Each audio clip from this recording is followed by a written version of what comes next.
আসসালামু আলাইকুম। আমি মুশফিকা। আপনারা সবাই কেমন আছেন? আমি তো ভালোই আছি, আলহামদুলিল্লাহ। আমি আজকে একটি আবৃত্তি করব।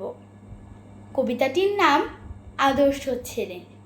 লিখেছেন কুসুম কুমারী দাস।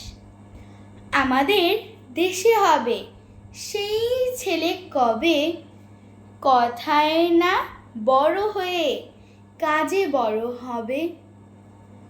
মুখে হাসি, বুকে বল, তেজে ভরা মন, মানুষ হইতে হবে এই তার পণ।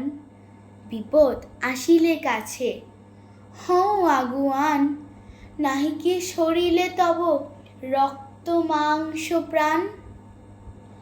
হাত পা সবারই আছে, মিছে কেন ভয়, চেতনা রয়েছে যার সে কি পড়ে রয়। আচ্ছা আজ আসি, আসসালামু আলাইকুম।